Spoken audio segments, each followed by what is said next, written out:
Climate-proofing global economies and especially the agriculture systems is one of the greatest headaches that the world faces today.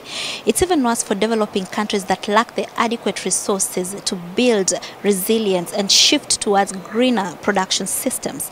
Now, for such countries, getting funding to climate-proof their systems is crucial, and Kenya is one such country. Kenyans should know that climate finance is the source of the future investment. Exactly how much money Africa needs to climate-proof itself is not clear, although some estimates indicate that it could run into billions of shillings.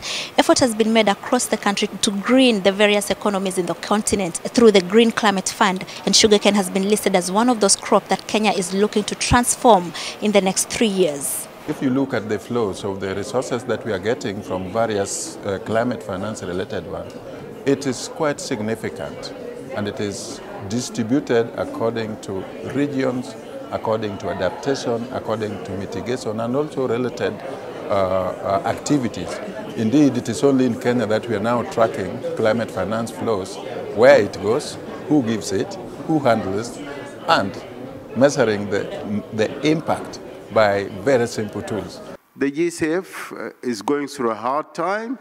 The GCF, as far as the information is available, is only just by a German now giving a contribution. Otherwise, it is very difficult for countries in Africa.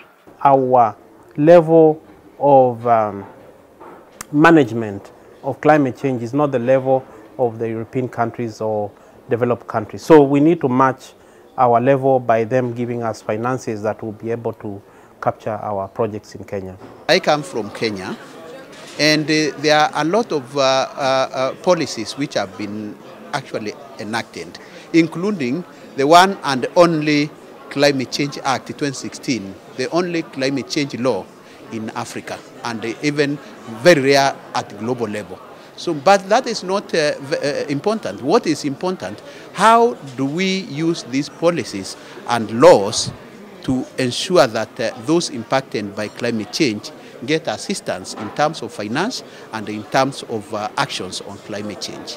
Matters of climate finance are expected to come into sharp focus at this climate summit, and Africa hopes to urge developed countries to increase their funding to the Green Climate Fund. Kenya says more money means greater ability to adapt to and mitigate the impacts of climate change, and it has already started talks with Japan to fund electric mobility and the shift towards more efficient transport systems. Zainab Wandati, NTV in Katowice, Poland.